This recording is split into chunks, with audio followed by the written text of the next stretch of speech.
अस्सलाम वालेकुम नाज़रीन, मैं मोहम्मद असलम हुसैन सियासत की खबरों में आप सबका इस्तकबाल करता हूँ। आज 30 दिसंबर 2023 है। इस्लामिक तारीख के हिसाब से आज 16 जमादिय सानी 1445 हिजरी है। पेश है आज की कुछ अहम खबरें। आज हफ्ते की सुबह दिल्ली के एनसीआर के कई इलाकों में हल्की धुंध के साथ सर्द मौसम की सूरत हाल रही। कौमी दारकूमत दिल्ली में कम से कम दर्जे हरारत 10 डिग्री सेल्सियस रिकॉर्ड किया गया। हिंदुस्तान के महकमा मौसमियात ने शुमाली हिंदुस्तान में घनी कोहर के लिए रेड अलर्ट जारी किया। पंजाब, हरियाणा, दिल्ली, उत्तर प्रदेश, शुमाली राजस्थान और शुमाली मध्य प्रदेश के कई इलाकों के लिए घने कोहर के एडवाइजरी जारी की गई। गाड़ी चलाते हुए या किसी भी ट्रांसपोर्ट से बाहर निकलते वक्त मोहतात रहें। ड्राइविंग के दौरान फॉग लाइट्स का इस्तेमाल करें। अपने सफर के लिए एयरलाइंस, रेलवे और रियासती ट्रांसपोर्ट से राब्ते में रहें। रियासत उत्तर प्रदेश का अयोध्या शहर आज वज़ीर-ए-आज़म नरेंद्र मोदी के इस्तकबाल के लिए तैयार हैं। वज़ीर-ए-आज़म नरेंद्र मोदी आज महर्षि वाल्मीकि बैनुल-अक़वामी हवाई अड्डा अयोध्या धाम, दोबारा तैयार करदा अयोध्या धाम रेलवे स्टेशन का इफ्तिताह करेंगे और अयोध्या में नई अमृत भारत ट्रेनों और वंदे भारत ट्रेनों को हरी झंडी दिखाएंगे। वज़ीर-ए-आज़म नरेंद्र मोदी के आज अयोध्या दौरे से कबल सख्त हिफाजती इंतजाम किए गए हैं। तकरीबन 5000 पुलिस फोर्स को मुतय्यन किया गया है। उत्तर प्रदेश में लोग फनकार अपने फन का मुजाहरा कर रहे हैं।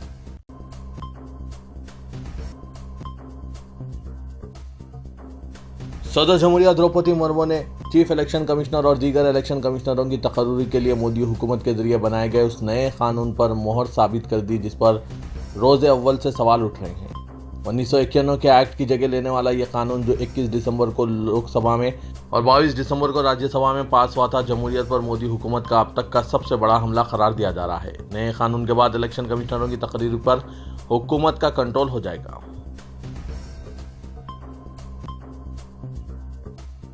जनता दल मुत्तहिदा ने दिल्ली में अपनी कौमी मजलिस आमिला में ललन सिंह के इस्तीफे के बाद नीतीश कुमार को सदर मुंतखब किया। इसके साथ ही पार्टी ने ऐलान किया कि यह कदम जनता दल मुत्तहिदा और इंडिया इत्तेहाद को मजबूत करने के लिए उठाया गया है। जेडीयू ने बीजेपी के खिलाफ तेवर सख्त करते हुए अपने रिजोल्यूशन में इल्जाम लगाया कि मुल्क तेजी से डिक्टेटरशिप की तरफ बढ़ रहा है। इसके लिए बीजेपी और इसकी तर्ज हुक्मरानी को जिम्मेदार ठहराते हुए जनता दल मुत्तहिदा ने जाफरानी पार्टी पर खुफिया एजेंडे के तहत मनुस्मृति के मुताबिक काम करने का इल्जाम आयद किया। अयोध्या में राम मंदिर के इफ्तिताह और लोकसभा इलेक्शन के लिए इसके भरपूर इस्तेमाल की तैयारियों के बीच वज़ीर-ए-आज़म नरेंद्र मोदी के हाथों मंदिर के इफ्तिताह पर सवाल उठने लगे हैं। कम्युनिस्ट पार्टी ऑफ इंडिया के जनरल सेक्रेटरी सीताराम येचुरी ने वज़ीर-ए-आज़म के हाथों मंदिर के इफ्तिताह पर शदीद तनकीद की और इसे मजहब का खुला सियासी इस्तेमाल करार दिया। उधर इंडियन मुस्लिम लीग ने भी एतराज़ जताया कि बीजेपी मंदिर के इफ्तिताह को सियासी मकासद के लिए इस्तेमाल कर रही है। कांग्रेस लीडर शशि थरूर ने मंदिर के हवाले जारी सरगर्मियों पर कहा कि बीजेपी का मकसद 2024 के पार्लिमानी इलेक्शन में मोदी को हिंदू हृदय सम्राट के तौर पर पेश करना है। सीपीएम के जनरल सेक्रेटरी सीताराम येचुरी ने कहा कि वज़ीर-ए-आज़म नरेंद्र मोदी का अयोध्या में राम मंदिर का दीगर आईनी कारकुनों की मौजूदगी में बीजेपी के सियासी फायदे के लिए इफ्तिताह करना मजहबी जज्बात का इंतहाई गलत इस्तेमाल है। मुल्क की आबादी में 18% से ज़्यादा होने के बावजूद सियासी तौर पर मुसलमानों की बेवजनी के हवाले से शिरोमणि अकाली दल के सरबराह सुखबीर सिंह बादल के बयान पर मुस्लिम लीडरों की अक्सरियत जज़्वी तौर पर ही मुत्तफ़िक़ नज़र आ रही है। साबिक़ IPS अफसर अब्दुल रहमान ने अखबार इनकलाब से बात करते हुए कहा कि सुखबीर सिंह के ख्याल से मैं 100% मुत्तफ़िक़ नहीं हूँ मगर बड़ी हद तक मुत्तफ़िक़ हूँ। उन्होंने कहा कि इसके साथ मैं 2 बातें और जोड़ना चाहूँगा। अव्वल ये कि सिख और मुसलमानों की आबादी में जोग्राफियाई एतबार से काफ़ी फ़र्क है और ये फ़र्क अहमियत का हामिल है। दूसरे, सिखों के साथ हुकूमत का जो रवैया है वो मुसलमानों से बिल्कुल मुख्तलिफ है। यही बात अंजुमन इस्लाम के सदर डॉक्टर ज़हीर काजी ने भी कही। उन्होंने कहा कि अकाली दल के सरबराह की बात अपनी जगह, लेकिन अहम बात यह है कि सिख बरादरी का इम्तियाज़िया है कि इसे अक्सरियती तबके से अलग नहीं समझा गया। प्रोफेसर अख्तरुल वासी ने भी कहा कि जमहूरियत में यह नज़रअंदाज नहीं किया जा सकता कि जोग्राफियाई एतबार से हमारी क्या पोजीशन है। पंजाब में सिखों को इम्तियाज़ हासिल है जबकि मुसलमान मुल्क के अलग अलग हिस्सों में बिखरे हुए हैं। साबिक़ IG अब्दुल रहमान ने पंजाब में वज़ीर आला होने का हवाला देते हुए कहा कि अगर मुसलमान भी महज 2 रियासतों तक महदूद होते तो शायद वो भी वहाँ अपनी हुकूमत बनाते। इसके साथ ही उन्होंने निशानदेही की कि मौजूदा हुकूमत मुसलमानों को हर शोबे में तालीम हो के मुलाजमत, रोजगार हो के कोई और शोबा बिल्कुल पीछे ढकेल देना चाहती है। आसाम के वज़ीर-ए-आला हिमंता बिस्वा शर्मा ने सोशल मीडिया प्लेटफॉर्म एक्स पर की गई अपनी एक मुतनाज़ा पोस्ट पर अपोजिशन के निशाने पर आ गए। हालांकि उन्होंने इसके लिए माफ़ी भी मांग ली और पोस्ट को डिलीट भी कर दिया। बिस्वा शर्मा की पोस्ट पर असदुद्दीन अवैसी ने लिखा कि इसकी अक्कासी इस जुल्म से होती है जिसका सामना आसाम के मुसलमानों ने गुज़िश्ता कुछ सालों में किया है। वहीं कांग्रेस लीडर उदित राज ने कहा कि वज़ीर आज़म को इसके लिए माफ़ी मांगनी चाहिए। हिमंता बिस्वा ने अपनी एक पोस्ट में गीता का एक श्लोक लिखा था जो बाद में हटा दिया गया। बताया जा रहा है कि बिस्वा ने अपनी पोस्ट में लिखा था कि खेती बाड़ी, गाय पालना और तिजारत वैश्यों के फितरी फराइज है। ब्राह्मणों, क्षत्रियों और वैश्यों की खिदमत करना शूद्रों का फितरी फर्ज है। पोस्ट करने के कुछ ही देर बाद बिस्वा अपोजिशन के निशाने पर आ गए। तनाज़ा बढ़ने पर बिस्वा ने न सिर्फ अपनी पोस्ट हटा दी बल्कि माफ़ी भी मांगी।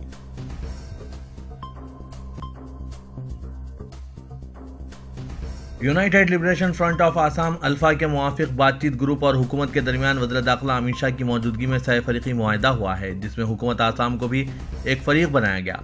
अल्फा के मुवाफिक बातचीत ग्रुपों की नुमाइंदगी एक 16 रुकनी वफ्द कर रहा है, जिसकी क़यादत इसके सदरनशीन अरविंद्रा राज खोवा कर रहे हैं। इस इजलास में आसाम के चीफ मिनिस्टर हिमंता बिस्वा शर्मा भी मौजूद थे। वज़ीर दाखिला अमित शाह ने इस सह फरीकी अमन मुआहिदे को तारीख़ी करार दिया। उन्होंने कहा कि यह आसाम के लोगों के लिए एक बड़ा दिन है। अल्फा के तशद्दुद में 1979 से अब तक आसाम में 10,000 लोगों की मौत हो चुकी है। अलहदगी पसंद तंजीम, जो कि आसाम की सबसे पुरानी तंजीम है, तशद्दुद का रास्ता तर्क करते हुए जमहूरी अमल में शामिल होने का फैसला किया। सरकारी ज़राए ने इत्तला दी है कि लोकसभा इंतखाबात के पेश नज़र वज़ीर-ए-आज़म नरेंद्र मोदी की ज़ेर-ए-क़यादत मरकज़ी हुकूमत पेट्रोल और डीजल की कीमतों में कमी ला सकती है। ज़राए ने बताया कि दोनों ईंधनों की कीमतों में 4 से 6 रुपये तक की कमी लाई जा सकती है। उन्होंने बताया कि इस सिलसिले में हुकूमत तेल मार्केटिंग कंपनियों के साथ बातचीत कर रही है ताकि आम आदमी को ज़्यादा से ज़्यादा राहत फराहम की जा सके और इसका वोट हासिल किया जा सके। अवाम का यह मानना है कि 4 रुपये कम किए जा सकते हैं, फिर इलेक्शन के बाद इसके दुगने पैसे बढ़ाकर फिर अवाम को लूटा जाएगा। नाज़रीन, इस पर आपकी क्या राय है? कमेंट के जरिए ज़रूर बताइएगा।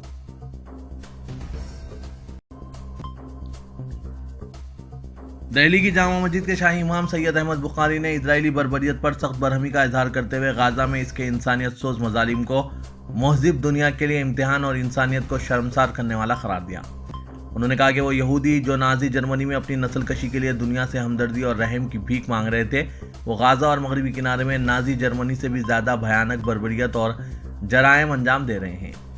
गाजा में आम शहरियों, स्कूलों, अस्पतालों, तालीमी इदारों, मजहबी मुकामात, मुहाजिरीन और मुतासरीन के आर्जी कैंप और सरकारी इमारतों पर जिस तरह से बमबारी की जा रही है, इसकी कोई मिसाल नहीं मिलती। जुल्म की इससे ज़्यादा इंतहा नहीं हो सकती कि खबरों को खोद कर इनसे लाशों को निकाल कर इन पर बुलडोज़र और टैंक चलाए जा रहे हैं। ये इंसानी हैवानियत की बदतरीन शक्ल है, जिसकी न सिर्फ हर तरह से मजम्मत की जानी चाहिए बल्कि महज़िब दुनिया को इसे रोकने के लिए अपने आहनी हाथों का इस्तेमाल करना चाहिए।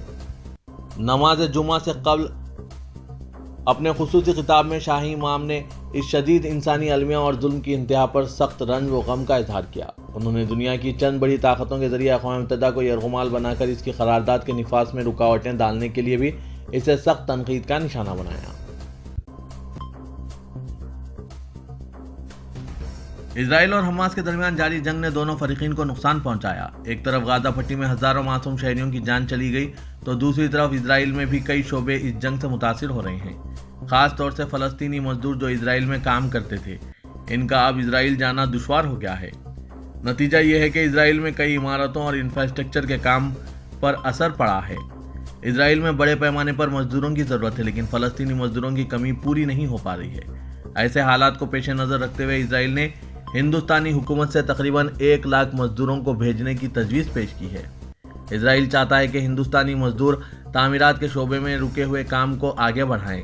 इस सिलसिले में हिंदुस्तान की हुकूमत भी सरगर्म दिखाई दे रही है। बताया जा रहा है कि उत्तर प्रदेश से 10,000 ऐसे मजदूरों को इजराइल भेजने की तैयारी की जा रही है जो कंस्ट्रक्शन यानी तामीरात के शोबे से जुड़े हुए हैं। कई मजदूरों ने तो इजराइल जाने पर अपना इत्तेफाक भी जाहिर कर दिया है। गौर करने वाली बात यह है कि जो मजदूर इजराइल जाएंगे, इनकी माहाना तनख्वाह तकरीबन 1,40,000 रुपये होगी। यही वजह है कि कई मजदूरों ने इजराइल जाने पर रजामंदी जाहिर की है। जिन मजदूरों को इजराइल भेजा जाएगा, इनसे कम से कम 1 साल और ज़्यादा से ज़्यादा 5 साल के लिए मुआहदा किया जाएगा।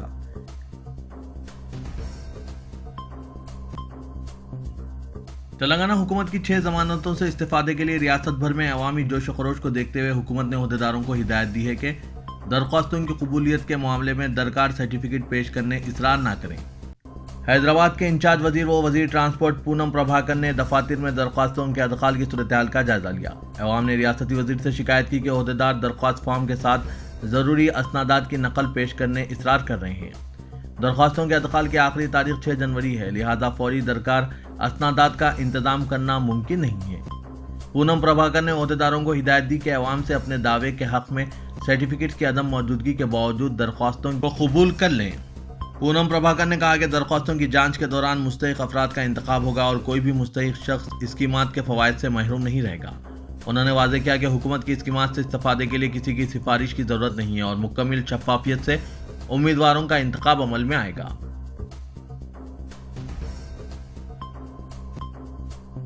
BRS پارٹی کی جانب سے پارلیمانی انتخابات کے لیے 3 جنوری سے لوک سبھا حلقوں کا تلنگانہ بھون میں اجلاس منعقد کیا جا رہا ہے۔ پہلے مرحلے میں 3 تا 12 جنوری چند حلقوں کے قائدین کا اجلاس ہوگا۔ 16 تا 21 جنوری دوسرے مرحلے کی تیاریوں کا جائزہ لیا جائے گا۔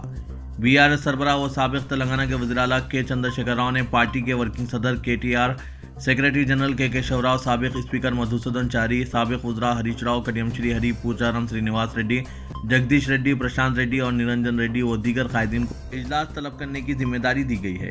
3 جنوری کو حلقہ لوک سبھا عادل آباد، 4 جنوری کو کریم نگر، 5 جنوری کو چویڑلہ، 6 جنوری کو پیداپلی، 7 جنوری کو نظام آباد، 8 جنوری کو ظہیر آباد، 9 جنوری کو کھمم، 10 جنوری کو ورنگل، 11 جنوری کو محبوب آباد، 12 جنوری کو بھونگیر کے اجلاس ہوں گے۔ سنکرانتی تہوار کے پیش نظر 3 دن کا وقفہ دیا جا رہا ہے۔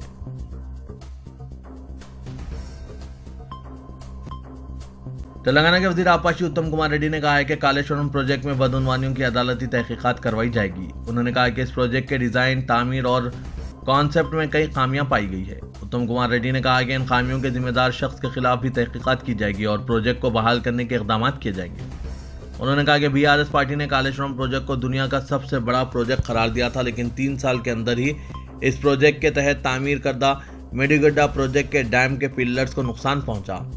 جاریہ سال 21 اکتوبر کو پروجیکٹ کے پاس زوردار آواز آئی اور اس کے ساتھ ہی پلرز میں درار پڑ گئی۔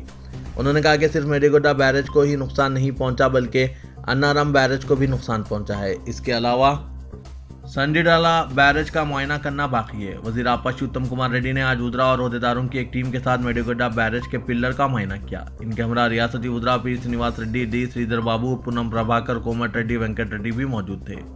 نقصان ہوئے بیرج کا تفصیلی معائنے کے بعد میڈیا سے بات کرتے ہوئے اتم کمار ریڈی نے کہا کہ کالیشورم پروجیکٹ کی حقیقی صورتحال کو عوام کے سامنے پیش کیا جائے گا۔ Telangana board of intermediate education نے امتحانی فیس کی ادائیگی کی تاریخ میں توسیع کی ہے۔ 2500 روپے دیرینہ فیس کے ساتھ 3 جنوری تک فیس ادا کی جا سکتی ہے۔ بورڈ کے ذرائع نے بتایا کہ 21 دسمبر کو انٹرمیڈیٹ کے سالانہ امتحانات میں شرکت کے لیے فیس داخل کرنے کی تاریخ ختم ہو گئی، لیکن تازہ طور پر یہ فیصلہ کیا گیا ہے تاکہ زیادہ سے زیادہ طلبہ کو فائدہ ہو سکے۔ انٹر سال اول اور سال دوم میں تمام کورسز میں تعلیم حاصل کرنے والے طلبہ کی تعداد 10,62,233 ہے، جن میں اب تک 9,77,044 طلبہ نے فیس ادا کر دی ہے۔ باقی طلبہ کے لیے دیرینہ فیس کے ساتھ فیس ادا کرنے کی سہولت فراہم کی گئی ہے۔ تلنگانہ کے نائب وزیر اعلیٰ ملو بھٹی وکرامارکا نے کہا ہے کہ کانگریس حکومت 6 گارنٹیز پر مشتمل سالانہ پروگرام کے لیے درخواستیں 1 ماہ تک قبول کرے گی۔ انہوں نے کہا کہ کانگریس حکومت امیروں کی حکومت نہیں بلکہ یہ غریب عوام کی حکومت ہے۔ ملو بھٹی وکرامارکا نے کہا کہ BRS حکمرانی نے تلنگانہ کو تباہ کر دیا تھا، تاہم کانگریس حکومت عوام سے کیے گئے تمام وعدوں کو پورا کرے گی۔ انہوں نے تمام سیاسی جماعتوں کے کارکنوں سے کہا کہ وہ اسکیموں کے لیے درخواست دیں۔ انہوں نے واضح کیا کہ ہم دوسری سیاسی جماعتوں کے کارکنوں کو یہ کہتے ہوئے ہراساں نہیں کریں گے کہ کانگریس حکومت صرف اس صورت میں گھر دے گی جب وہ کانگریس میں شامل ہوں گے۔ ملو بھٹی وکرامارکا نے مزید کہا BRS قائدین یہ سوچ رہے تھے کہ 6 ضمانتوں پر عمل درآمد نہیں ہوگا، تاہم کانگریس عوام کو دی گئی اپنی تمام یقین دہانیوں پر عمل کرے گی۔ ملو نے کہا کہ BRS حکومت نے پچھلے 9 سالوں میں ایک بھی راشن کارڈ جاری نہیں کیا، مگر کانگریس حکومت ایک ایسی حکومت ہے جسے عوام نے اقتدار کے لیے منتخب کیا اور یہ عوام کے لیے ہمیشہ دستیاب رہے گی۔ یہ حکومت کسی خاص گروہ یا فرد سے تعلق نہیں رکھتی۔ صدر کل ہند مجلس اتحاد المسلمین و رکن پارلیمنٹ حیدرآباد اسدالدین اویسی نے کہا کہ ریاستی حکومت کی جانب سے عوامی حکمرانی کے پروگرامز کے تحت 6 ضمانتوں کی اسکیمات پر جو عمل آوری کی جا رہی ہے، عوام ان اسکیمات کے لیے فوری طور پر فارم داخل کریں۔ اسدالدین اویسی نے آج حلقہ اسمبلی چندان گٹے کے تحت GHMC ward office Narkhi Phoolbagh Uppuguda division Rakshapuram model market Hafiz Baba Nagar A block C block Bandaguda Ismail Nagar के अलावा HP गैस कंपनी के दफातर हाफिज बाबा नगर और हाशमाबाद का भी दौरा किया। उन्होंने रियासत नगर मोइनबाग और दीगर इलाकों में फॉर्म्स के अदखाल के मराकज़ का तफसीली दौरा किया और अवाम से मुलाकात करते हुए इन्हें स्कीमात से इस्तेफादे के लिए फॉर्म दाखिल करने की तरगीब दी। असदुद्दीन अवैसी ने कहा कि गैस सिलेंडर 500 रुपये में हासिल करने की स्कीम के लिए अक्सर ख्वातीन गैस कंपनियों का चक्कर लगा रही है और KYC करवाने के लिए परेशान हो रही है। उन्होंने कहा कि गैस सिलेंडर पर 500 रुपये की सब्सिडी हासिल करने के लिए KYC करवाना ज़रूरी नहीं है, सिर्फ फॉर्म दाखिल किया जाए।